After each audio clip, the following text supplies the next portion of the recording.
আসসালামু আলাইকুম। HSC 24 batch.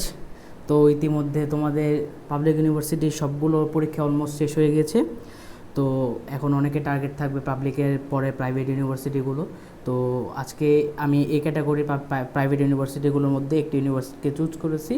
তো সেক্ষেত্রে সেই ইউনিভার্সিটির কস্ট, কারিকুলাম এবং অন্যান্য যে রিকোয়ারমেন্টস আছে অ্যাডমিশন ফির ক্ষেত্রে সেগুলো সম্পর্কিত আলোচনা করব। তো চলো শুরু করা যাক। তো আজকে আমি যে ইউনিভার্সিটি নিয়ে কথা বলবো সেটা হচ্ছে ইস্ট ওয়েস্ট ইউনিভার্সিটি। তো এই ইউনিভার্সিটির অ্যাডমিশন ডিটেলস, টোটাল কস্ট এবং কারিকুলাম, কী বেসিসে ওখানে কী ধরনের অ্যাপ ফ্যাসিলিটিস আছে, সে এরপরে কী ধরনের জার্নাল পাবলিশ হয়, তো ইত্যাদি সব কিছু নিয়ে আলোচনা করব বিস্তারিত। তো প্রথমে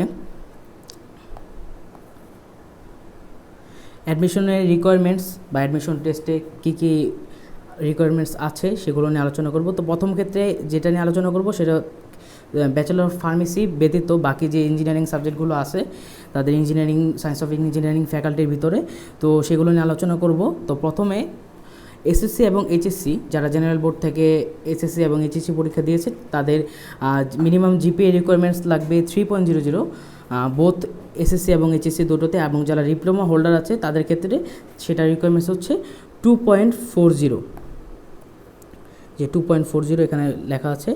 তো এর পরবর্তীতে যারা ইংলিশ মিডিয়ামে ছিল, ও লেভেল এবং এ লেভেল থেকে এসএসসি এবং এইচএসসি আর কি কমপ্লিট করেছে, তাদের ক্ষেত্রে রিকোয়ারমেন্টসগুলো হচ্ছে ও লেভেলের বেস্ট যে 5 সাবজেক্ট আছে সেগুলোকে কাউন্ট করা হয়, এবং এ লেভেলের ক্ষেত্রে বেস্ট 2 সাবজেক্টে কাউন্ট করা হয়, এবং এর বেসিসে তাদের হচ্ছে রিকোয়ারমেন্টসটা থাকে 4.00, 4 সাবজেক্ট সহ।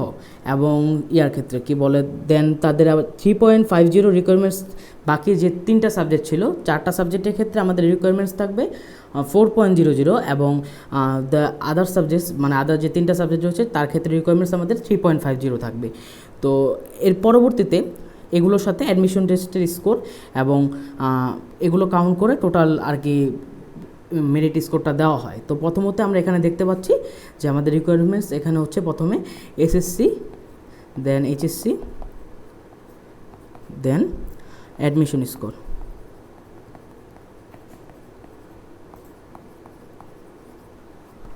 তো এখানে এসএসসির ক্ষেত্রে আমাদের কাউন্ট করা হয় 10%, এবং এইচএসসির ক্ষেত্রে এটা অলমোস্ট 15%। বাকি যে 75% আছে সেটা কাউন্ট করা হয় আমাদের অ্যাডমিশন টেস্টের স্কোরের উপরে। এই বেসিসে আমাদের অ্যাডমিশন টেস্টের মেরিট দেওয়া হয়, এবং সেই মেরিটের উপরেও ওদের কিছু স্কলারশিপ আছে যেগুলো আমরা পরবর্তীতে বিস্তারিত আলোচনা করব।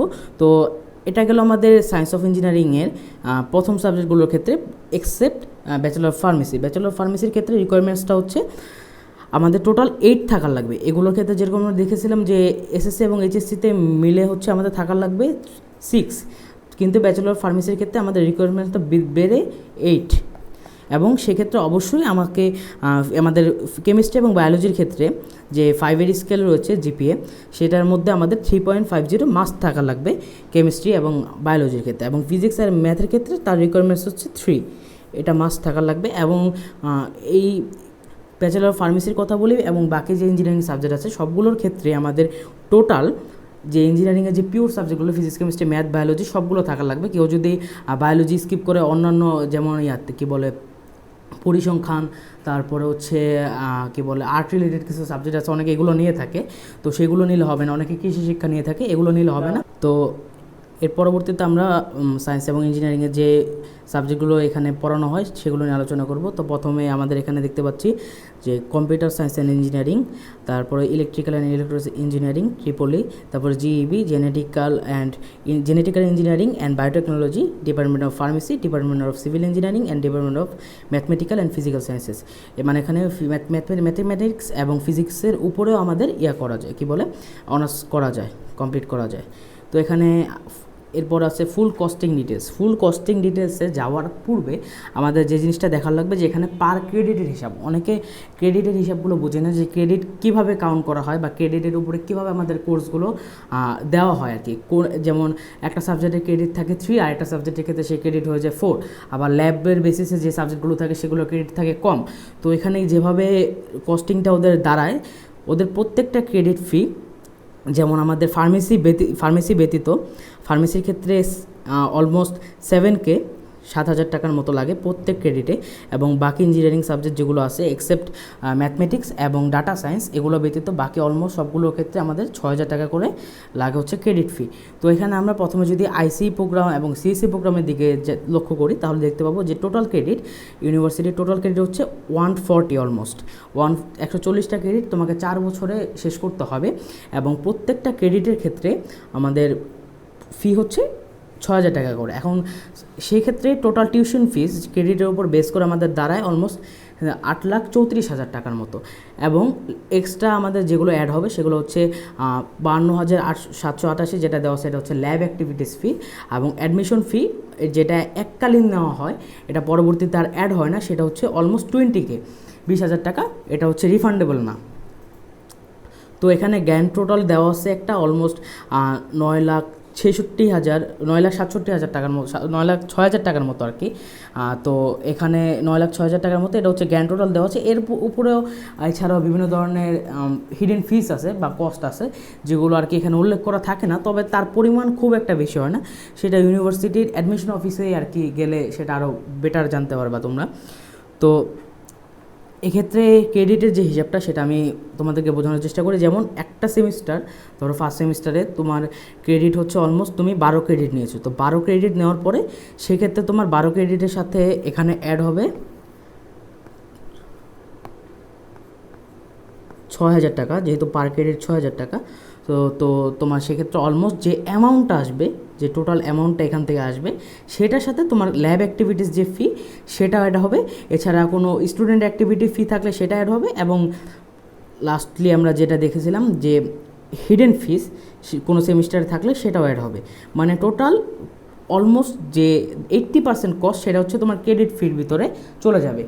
ক্রেডিট ফির পরে যেগুলো অ্যাড হবে সেগুলোর পরিমাণ খুব একটা বেশি না। তো এইভাবেই তুমি ক্যালকুলেশনগুলো করবে। আবার অনেকে যেহেতু এটা একটা ওপেন ক্রেডিট ইউনিভার্সিটি সেক্ষেত্রে ক্রেডিট তোমরা নিজেদের মতো নিজেরা চুজ করে নিতে পারবে। যেরকম এখানে 12 ক্রেডিটের পরিবর্তে এক সেমিস্টারে তুমি 9 ক্রেডিটও নিতে পারবে, আবার তুমি পরের সেমিস্টারে যায় সেটাকে ফিল করার জন্য 16 ক্রেডিটও নিতে পারবে।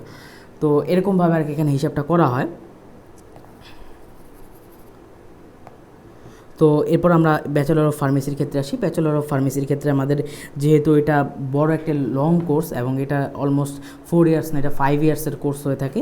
তো ব্যাচেলর অফ ফার্মেসির ক্ষেত্রে আমাদের ক্রেডিটের সংখ্যা সেক্ষেত্রে বেশি হবে। এখানে উল্লেখ করা আছে 158 ক্রেডিট, সেক্ষেত্রে এখানে ক্রেডিট ফিও যেহেতু বেশি 7K করে অলমোস্ট, তাহলে প্রত্যেক সেমিস্টারে মিনিমাম ব্যাচেলর অফ ফার্মেসির ক্ষেত্রে 12 থেকে 13 ক্রেডিটের মতো রাখার লাগবে। এর নিচে গেলে আর কি এই ফুলফিল যে ক্রেডিটটা 5 বছরে কমপ্লিট করার কথা সেটা কমপ্লিট করতে তোমরা পারবে না। তো পরবর্তীতে আমরা এখানে জেনেটিক ইঞ্জিনিয়ারিং অ্যান্ড বায়োটেকনোলজির ক্ষেত্রেও দেখতে পাচ্ছি যে এটা অলমোস্ট সিএসসির মতোই সেম অবস্থা। সিভিল ইঞ্জিনিয়ারিংও সেম, জাস্ট সিভিল ইঞ্জিনিয়ারিংয়ের ক্ষেত্রে আমাদের ক্রেডিটটা বৃদ্ধি পেয়েছে, সেক্ষেত্রে এখানে আমাদের টিউশন ফিজের যে টোটাল টিউশন ফিস সেটাও বেড়ে গিয়েছে। যেমন এখানে ছিল 140, এখানে হচ্ছে 145 অলমোস্ট, এই জন্য আমাদের এখানে টোটাল গ্র্যান্ড টোটালেও অ্যামাউন্টটা বেড়ে গেছে। বাট আমাদের এখানে দেখতে পাচ্ছি আমরা ল্যাব অ্যাক্টিভিটিস ফি অলমোস্ট সবগুলোর ক্ষেত্রে আমাদের সেম। তো যেহেতু এখানে আমি ওখানে ক্রেডিট ফি নিয়ে সম্পূর্ণ আলোচনা করছি, এখানেও সবগুলোই সেম, জাস্ট এখানে আমাদের যে অনার্স এবং মাস্টার্স করা হয় এখানে অনার্সের ক্ষেত্রে ম্যাথমেটিক্সের যে সুযোগটা আছে সেখানে ক্রেডিট ফি অনেকাংশই কম, 3,000 টাকা করে, এবং যে আমাদের ডাটা সায়েন্স আছে সেটা ক্ষেত্রে 5,000 টাকা করে প্রত্যেক ক্রেডিট ফি। তো অ্যাপ্লিকেশন ফর্ম কীভাবে নিতে হবে বা এর ডিটেলস সম্পর্কে জানার জন্য তোমরা ওয়েবসাইটটা ঘাঁটতে পারো। এছাড়াও অ্যাপ্লিকেশন ফর্মের প্রাইস 1,500 টাকা করে। তোমরা রিসেন্ট যে ওদের ডেডলাইন দেওয়া হয়েছে 27শে আগস্ট পর্যন্ত, 2025-এ 27শে আগস্ট পর্যন্ত তোমরা অ্যাপ্লাই করতে পারবে। এসএসসি 23-24 তোমাদের ক্ষেত্রে সম্ভবত এখনও সম্ভাবনা রয়েছে, এবং 27শে আগস্টের ডেডলাইন শেষ হবে এবং 30শে আগস্ট তাদের ভর্তি পরীক্ষা অনুষ্ঠিত হবে। তো সেক্ষেত্রে অলরেডি শুরু হয়ে গেছে, ফর্ম ছেড়ে দিয়েছে তারা তাদের ওয়েবসাইটে, তো সেখান থেকে তোমরা ফিল আপ করতে পারো ফর্ম, এবং 1,500 টাকা হচ্ছে তোমাদের ফর্ম ফি। দেন তোমাদের ফর্মে অ্যাপ্লাই করার পরবর্তীতে তোমরা অ্যাডমিশন টেস্ট দিবে। অ্যাডমিশন টেস্টের পরে যারা ভর্তি হবে বা যাদের রিকোয়ারমেন্টস সবগুলো ফিল আপ হবে, যারা ভর্তি হবে সেক্ষেত্রে তোমাদের ভর্তির ফি অনলি 20,000 টাকা এখানে উল্লেখ করা আছে। মানে ভর্তির ফি এটা জাস্ট এখানে 20,000 উপরে ফার্স্ট সেমিস্টারে তোমাকে উপরে যে ক্রেডিট ফি নিয়ে আলোচনা করছে সেই ক্রেডিট ফিটা অ্যাড হবে। সেই ক্রেডিট ফিটার পরে ল্যাব ফ্যাসিলিটিস ফি সেগুলো অ্যাড হবে, এছাড়াও কিছু হিডেন কস্ট থাকে সেগুলো অ্যাড হবে, এবং এর মাধ্যমে টোটাল যে অ্যামাউন্ট সেটা হচ্ছে তোমার ফার্স্ট সেমিস্টারের টোটাল কস্ট। তো পরবর্তীতে আমরা এখানে দেখতেছি যে ল্যাব ফি প্রত্যেক পার সেমিস্টারে একটা ডিপার্টমেন্টের ল্যাব ফি হয়ে থাকে 3,333 টাকা। এখানে এটা applicable only CSC, IC, Tripoli, data science, genetic engineering and biotechnology, civil engineering, mathematics প্রোগ্রামে এই সিভিল ইঞ্জিনিয়ারিং পর্যন্ত আর কি 3,333 টাকা করে। এবং ম্যাথমেটিক্সের ক্ষেত্রে যখন যাব সেক্ষেত্রে আমাদের কস্টটা দাঁড়ায় 2,000 টাকা। ল্যাবের ফি 2,000 টাকা দাঁড়ায় পার সেমিস্টার। এটা হচ্ছে পার সেমিস্টারের হিসাব। তো ব্যাচেলর অফ ফার্মেসির ক্ষেত্রে সেখানে ল্যাব ফি পার সেমিস্টার হয়ে যায় 5,000 টাকা, এবং এলএলবি প্রোগ্রামের ক্ষেত্রে সেটা হয় 3,000 টাকা।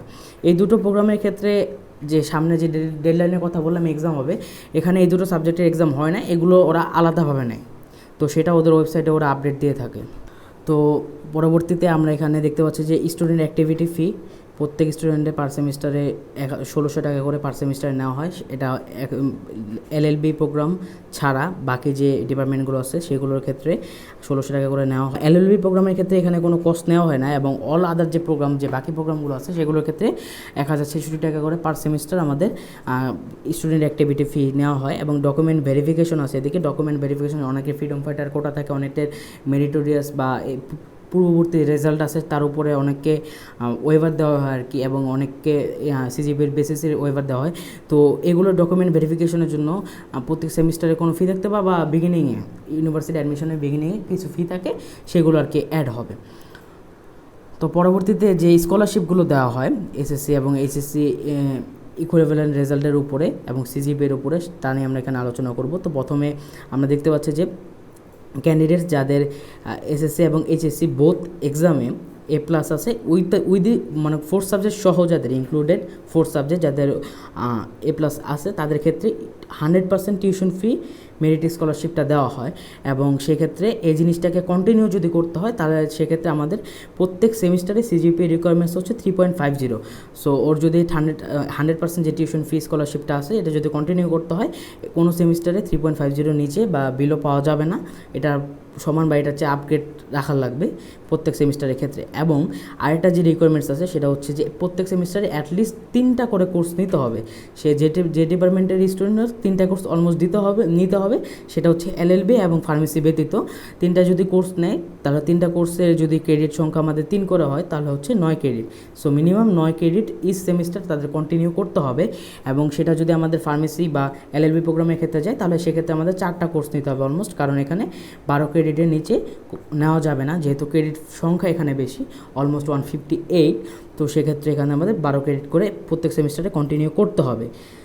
এরপরে যেটা আছে আমাদের যে কিসের উপরে বেসিস করে আমাদের যে ওয়েভারগুলো দেওয়া হয়, মেরিটের উপরে বেসিস করে যে ওয়েভারগুলো দেওয়া হয়, সেক্ষেত্রে অন্যান্য যে রেপুটেড এ গ্রেডের ইউনিভার্সিটি আছে তাদের সাথে কম্প্যারিজন রেখে ইস্ট ওয়েস্ট ইউনিভার্সিটি এখানে অফার করতেছে 4 আউট অফ 4 একটা সেমিস্টারে যারা পাবে তাদেরকে 100% স্কলারশিপ অ্যাওয়ার্ড হিসেবে দেওয়া হবে। এবং এটা হচ্ছে যদি সে কন্টিনিউ করতে পারে অলমোস্ট 4 ইয়ার্স সে স্কলারশিপটা পেতে পারে। এবং দ্বিতীয় ক্ষেত্রে যে ব্যাচেলর অফ ডিগ্রি সিজিপি যদি 3.9 থেকে 3.99 মধ্যে থাকে তাহলে স্কলারশিপটার সংখ্যা হয়ে দাঁড়ায় 75% স্কলারশিপ তাদেরকে প্রোভাইড করা হয়। এবং সেম ক্ষেত্রে 3.8 থেকে 3.89 মধ্যে যাদের সিজিপি থাকে তাদের ক্ষেত্রে এটা হচ্ছে 50% স্কলারশিপ একটা নির্দিষ্ট রেঞ্জ বা নির্দিষ্ট টাইম পর্যন্ত তাদেরকে প্রোভাইড করা হয়, যেটা অন্যান্য ইউনিভার্সিটি যেমন ব্র্যাক অ্যান্ড ইসিউর ক্ষেত্রেও এই জিনিসটা সেমভাবে মানে আর কি কম্প্যারিজনগুলো করা হয়। তো এছাড়াও ইস্ট ওয়েস্ট ইউনিভার্সিটির বিভিন্ন কোম্পানির সাথে অ্যাফিলিয়েশন আছে, এবং সেই অ্যাফিলিয়েশনগুলো যে কোম্পানিগুলোর সাথে তাদের অ্যাফিলিয়েশন আছে সেগুলো তাদের ওয়েবসাইটে অলমোস্ট পাবলিশ করা আছে। তো সেখান থেকেই আমি দেখাচ্ছি যে তাদের বাংলা লিঙ্ক, ম্যাকোয়ার ইউনিভার্সিটি, তারপরে Asian Institute of Technology, BCom, ICSB এর মতো বড় বড় অনেক কোম্পানির সাথে তারা অ্যাফিলিয়েশন করা আছে। এবং তাদের ইউনিভার্সিটিতে পড়া অবস্থায় বিভিন্ন কোম্পানির সাথে তো তোমাদের বিভিন্ন ক্লাবের মাধ্যমে, ক্লাব অ্যাক্টিভিটিসের মাধ্যমে বিভিন্ন প্রোগ্রাম অ্যাটেন্ড করতে পারবো, এবং সে কোম্পানিগুলোর যে গোল বা তারা যে বিষয় নিয়ে কাজ করতে চায় সেগুলো সম্পর্কে তোমরা ক্লিয়ারলি ধারণা পাবা। তো এই জিনিসটা খুবই অনেক ইউনিভার্সিটির ক্ষেত্রে দেখা যায় না, তবে এই ক্ষেত্রে তারা একটা প্রমিজিং অ্যাফিলিয়েশন রাখছে এই অর্গানাইজেশনগুলোর সাথে। তো এই জিনিসগুলো ডিটেলস তোমরা আরও ওয়েবসাইটে দেখতে পারবে। এছাড়াও স্টেট ইউনিভার্সিটি বিভিন্ন ধরনের ক্লাব অ্যাক্টিভিটিস হয়। এখানে যেরকম আমি 8টা ক্লাব নিয়ে কথা বলতেছি, তো 8টা ক্লাবের অ্যাক্টিভিটিস নিয়ে কথা বলতেছি। এছাড়াও তাদের আরও বিভিন্ন ধরনের ক্লাব আছে। তো এখানে যেমন আমরা প্রথমে দেখতে পাচ্ছি যে স্টেটের রোবোটিক্স ক্লাব আছে, বিজনেস ক্লাব আছে, IEEE আছে, IEEE আইমেকি, এগুলো হচ্ছে ইন্টারন্যাশনাল অ্যাফিলিয়েশন লাগে এগুলোর ক্ষেত্রে। তারপরে স্টেটের ইলেকট্রনিক্স ক্লাব আছে, তারপরে কম্পিউটার প্রোগ্রামিং ক্লাব আছে, তারপরে কমিউনিকেশন ক্লাব আছে, এরপরে স্টেটে সাইবার সিকিউরিটি ক্লাব আছে এবং লাস্টে অ্যাগ্রো ইন্ডাস্ট্রিয়ালাইজেশন ক্লাবও আছে। তো এই ক্লাবগুলোর অ্যাক্টিভিটিস সম্পর্কে তাদের ওয়েবসাইটে একটি বিস্তারিত ডিটেলস দেওয়া আছে, তো তোমরা দেখতে পারবে। এবং এগুলো ক্লাবগুলোতে অ্যাডমিট হওয়ার পর থেকে আর কি বিভিন্ন ভাবে তোমরা কীভাবে জয়েন হতে হয় সেই সম্পর্কে তোমরা অ্যাডমিট হওয়ার পর আরও বিস্তারিত জানতে পারবে। তবে ক্লাব অ্যাক্টিভিটিস মোটামুটি ভালো। তো এই ছিল মোটামুটি আজকের আমাদের এই ভিডিওতে। এছাড়াও আমাদের আরও বিভিন্ন ডিটেলস বা অ্যাডমিশনে কীভাবে অ্যাপ্লাই করবে বা অ্যাপ্লাই করার পরবর্তী প্রসিডিউর কী, বা অন্য কোন ইউনিভার্সিটি সম্পর্কে ডিটেলস জানতে চাও, এগুলো যদি জানতে চাও তাহলে তোমরা কমেন্ট বক্সে জানাতে পারো আমাদের। সেক্ষেত্রে আমরা পরবর্তীতে কোনো একটা সাবজেক্ট বা কোন ইউনিভার্সিটি কোন সাবজেক্ট নিয়ে জানতে চাও সে সম্পর্কে একটা বিস্তারিত ধারণা দেওয়ার চেষ্টা করবো তোমাদের। তো সবাই ভালো থাকবে, আল্লাহ হাফেজ।